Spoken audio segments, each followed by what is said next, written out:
أهلا بحضراتكم. نبدأ بالصلاة على سيدنا محمد صلى الله عليه وسلم. فيلم جديد أو الجزء الثاني من الفيلم. أرجو لكم مشاهدة ممتعة والاستمتاع بالتعليق والملخص، ولا تنسوا الاشتراك في القناة وتفعيل الجرس ليصلكم كل جديد.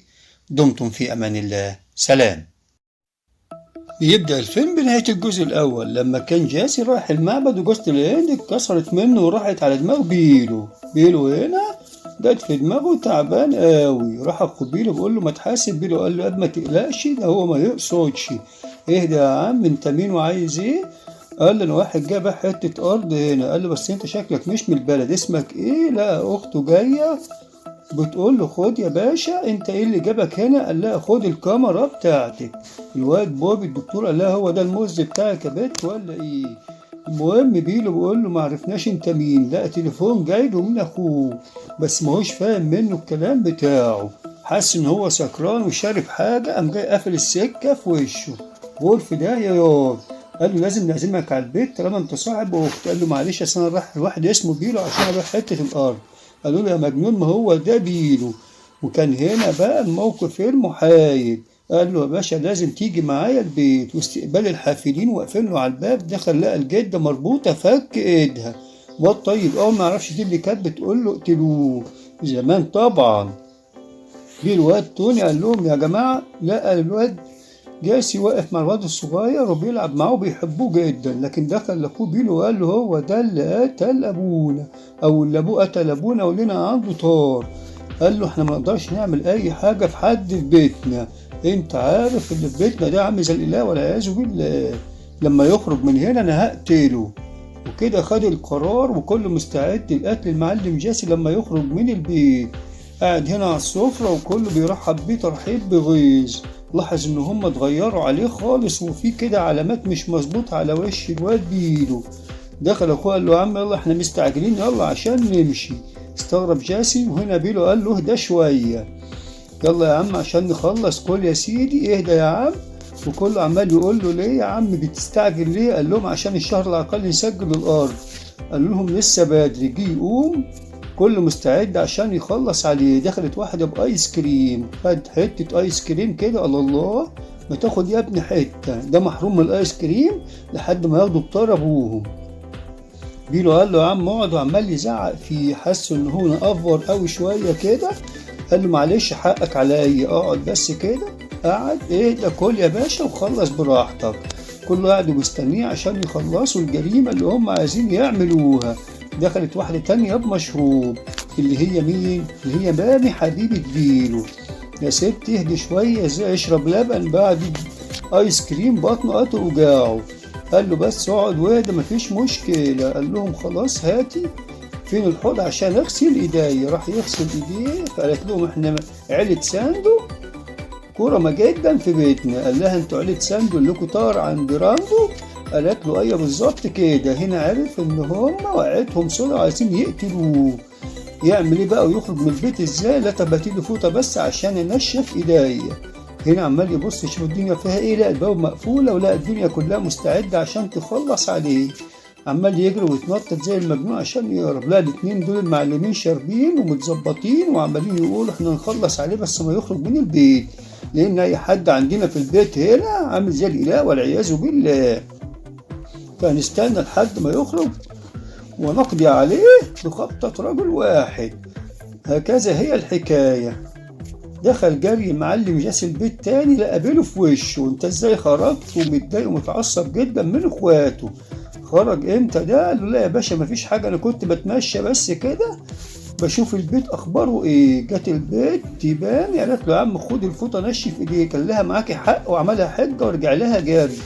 قال له مش خلصنا بقى يلا عشان نمشي. وبيشدوا على الباب شاف الأسلحة واقفة. قال لهم طب لحظة واحدة، وعمال يفتح في الكلام ويتكلم مع البيت. صوفي يقول لها انت خدت الكاميرا؟ قالت له اه. دخل يسلم على حريم البيت كلهم. حنين قوي قوي قوي الواد ده يا خال. وعمال يفتح في مواضيع مش عايز يخرج. وراح عند الجده وعمال يتكلم عليهم بيقول لهم مخلل حلو قوي. قال له خد يا باشا برطمان مخلل كله اهو، واحنا هنجيب غيره بس يلا اتكل على الله عشان احنا مش فاضيين. يلا يا ابني عشان نلحق الشهر العقاري. قال له يا عم اهدى عليا شويه. عمال يتكلم مع الابله الحاجه الكبيره. الواد عدى. ساعه ما عدى وبيعمل صوت القطر قالت له انت نضفت مكان البهايم ياض؟ قال لها انا هروح حالا. عدى الواد تاني عمل صوت القطر ففات. قالت له لا الضيف ما يقدرش يعمل الكلام ده، عيب، انت معزز مكرم تقعد وسطينا. قال له خد يا عم اهو البرطمان المخلي يلا عشان نمشي. لقى عليه زيت قام جاي موقعه من ايده وهو قاصد وعمل نفسه بيتزحلق وهوب قام جاي وقع على وش الباب. رجع تاني شقلباص، طبعا هنا مربوط بحبل هما بيعملوها في الاخراج كده ملناش فيه، وعمل نفسه تعبان وعمال يقول اه يا جنابي اه يضو. جريوا وشالوه ودخلوا، والمعلم بيده هنا هيفرتك دماغه. قال لهم اللي صبر 25 سنة عشان ياخد بطاقة مش هيصبر يوم؟ هنصبر يوم الرجالة وبعد كده هنشل واحه. ودخل نام في السرير. والمعلم طبعا بوبي دوت احنا عارفين ان هو دكتور عمال يكشف عليه كده، وحس ان المعلم ده بيتصلبط وان هو سليم ما فيهوش اي حاجه. وطلع لا يا صفر وقعد هنا عامل نفسه تعبان عشان يكون جنبي، ما هماش عارفين حاجه هما الاثنين. راحت صفر تراقبه كده لقيته رايح جاي في الاوضه، عرفت ان هو فعلا مش تعبان.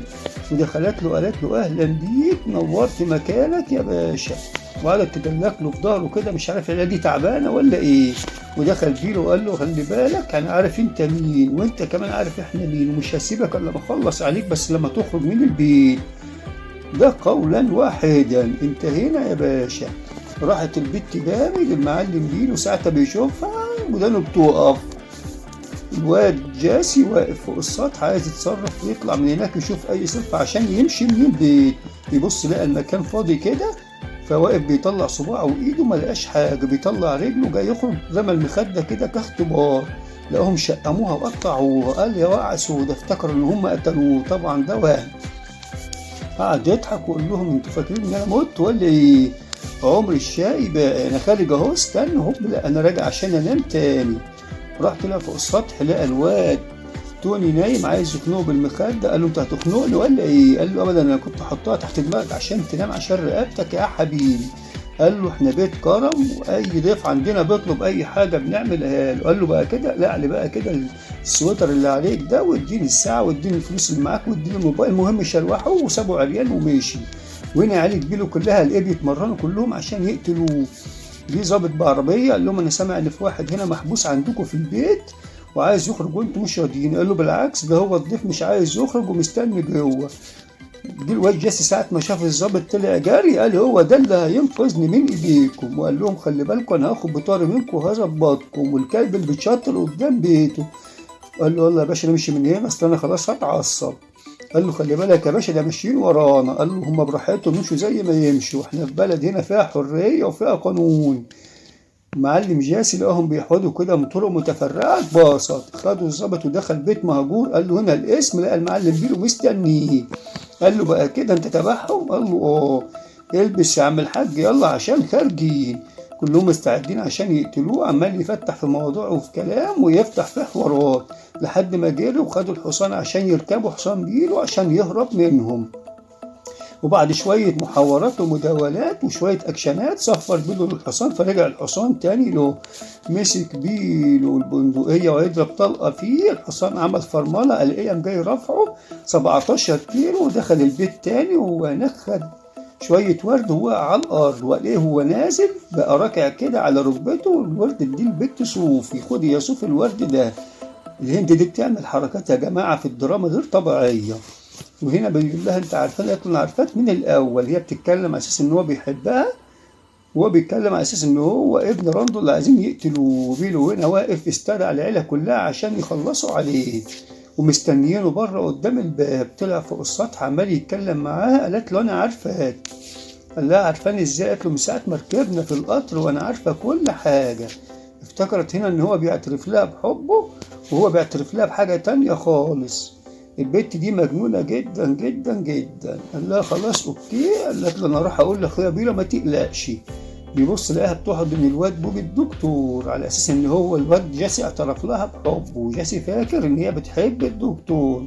شغل افشكنات كده وانا مش فاهم اي حاجة من اللي انا بقوله. ما علينا. هنا اتجمعوا كلهم عندهم احتفال الحصاد. وهنا المعلم توني بيقول له اشرب معايا انت في بيت نظيف. وهنا البت دايما بتقول له بقول لك يا بيلو حدد ميعاد بقى جواز او خطوبه اخويا الدكتور او ابن اخويا الدكتور من اختك صوفي. الواد الدكتور بيحب الصوفي ده هم اخوات. قام جاي اخوها قال له ازاي؟ اخوها ازاي وعمال خارج داخل معاه، انت عايز ايه بالظبط؟ بيلو قال له لا يا حبيبي، الحب ما فيهوش العافيه دي ولا الكلام ده، الحب لازم يكون بالاتفاق. جه الواد جاسي قال له يا عم الدكتور، البنت سوفي دي اموره وحلوه وشعرها ناعم وخلي بالك منها. المهم ان الواد بوبي قال لهم ماشي حاضر، خدهم على قد عقلهم. وطالع المعلم جاسي واقف في السطح، راح له بيلو قال له الايدين دي لازم تاخد بطار ابويا. قال له والايدين دي قالت لي اوعى تاخد بطاري، عيش في سلام يا ابني، احنا هنا مش صعايده. المهم الاتنين، واحد مسالم وواحد عايز يخلص الدنيا من التاني. وقال له بكره بعد حفل الخطوبه انا هخلص عليك وانتهي منك للابد. وفعلا المعلمه صوفي داخله على الخطوبه وعماله تعمل نفسها سعيده وبترقص، وهي من وراه زعلانه جدا لانها بتحب الواد جاسي. وراحت لاخوها بيلو وهتعيط يا عيني خلاص. والمعلم جاسي خارج من الباب واقف قدامهم كده وكله مستعد، بس مستنيين لما يخلصوا موضوع البيت صوفي دي عشان ما يضربوش قدامها. وهنا هي واقفه يا عيني عمالين يفتكروا في بعض، هما في القصه بتاعتهم بتركب القطر وكلهم مستعدين عشان يخلصوا عليه. قال له اكيد انت طلعت من البيت هو، فجاي ماسك ايده عشان يضرب بالقلم كده، مسكه شلواحه ونزل فيهم ضرب، قاعد يدغدغ فيهم، ما يعرفوش ان الواد جاسي ده واد عملاق وقوي جدا. المخرج لما يعوز يعمل حاجه يا جماعه بيعملها. وهنا المعلمه صوفي قاعده مع الواد بوي بتقول له هنعمل ايه دلوقتي في المصيبه اللي احنا فيها دي؟ جايت لهم بامي قالت لهم انا عارفه كل حاجه وعارفه انت بتحبي مين، بس عملت الحوار ده كله عشان نكسب وقت ويقدر الواد جاسي يجيلك هنا وتهربوا مع بعض. وجاسي هنا داخل في عركه جامده جدا مع العيله كلها، والبيت صوفي مستنياه. وهنا ماتش كوره وهنا ماتش كوره تاني خالص، وبنا عماله تقول لها لازم تدافع عن حبك لاخر عمرك، اديك شايفه اللي انا فيه، انا خلاص عنست وعجزت وفاتني قطر الجواز. اخوها بابا قال لها انت برافو عليك، انت مالكيش حل، يلا يا ست صوفي اتكلي على الله وروحوا شوفوا جاسي واهربوا سوا. حنينين قوي يا خال. والمعلم جاسي لسه في العركه بتاعته وماتش الكوره بتاعه، وحط له البت صوفي بالموتوسيكل عشان تاخده وتهرب معاه. حركه لولبيه وغمزه حواريه كده بتقول له يلا يا كبير. قال لها انت ايه اللي جابك هنا؟ قالت له يلا عشان نمشي ونهرب من هنا. قال لها انا ازاي اهرب بيكي؟ مش ممكن هعمل ايه الكلام ده. قالت له يلا اصل هم كده مش هيسيبوك في حالك، وانا سايبه خطوبتي وجايالك وجاي تقول لي انت بتحب مين وعايزه ايه؟ انا بحبك انت. قال لها يا ستي طيب اهدى ياض، انت عارفه ان انا كده بيني وبين عيلتي كتار، طب انا اعمل ايه دلوقتي لو عرفت ان انا ما بحبكيش؟ اهدى ياض. قام جاي مديله بالقلم. قالت له وبعدين بقى في الكلام ده؟ قال لهم اقعدوا جلوس. قال لها لو ما بتحبنيش انت انا هقتلك، ولو انت بتحبيني اخويا بيلو هيقتلك، يعني في كلا الحالات انت مقتول. قال لها بقى كده؟ قالت له اقعد انت وهو، وخدها ضرب بيها شويه الشباب دول. قال لها انا بحبك من ساعه ما شفتك، حب من اول نظره بيت يا صوفي. قالت له ما انا عارف. قالت له طب يلا عشان نهرب من هنا. قال لها لا، انا كنت عايز اهرب عشان ما كانش لي حاجه هنا، لكن انت كده كل حياتي لازم ننهي العداء اللي بيني وبين عيلتك دي. وخد الموتوسيكل وراح يقابل بيلو في المعبد، وبيلو واقف هنا مع البيت. تيجامي بتقول له خليها تتجوزوا. قال لها انا هديك على وشك، ده انت عنست يا بيت، ازاي بعد 25 سنه؟ انسي الموضوع ده، انسي الموضوع ده خالص، لازم اخلص عليه. لا المعلم جاسي داخل عليه بالبيت صوفي بيقول له انا بحب اختك. قام جاي مديله قلم قال له انت اكرمتني في بيتك ودي سددت الكرم. اداله بنيه تانية قال له اكلتني ودي تنهي المشكله التالته. قام جاي مديله بنيه قال له ودي تنهي كرامكم ليا كلكم وانتهى كده بينا وبين بعض العداء. جاي يضربه تاني قال لي لا استنى بقى، اللي فات طاطا واللي جاي بطاطا، انسى اللي فات ده خالص يا حبيبي. قام جاي مديله واحده في دماغه.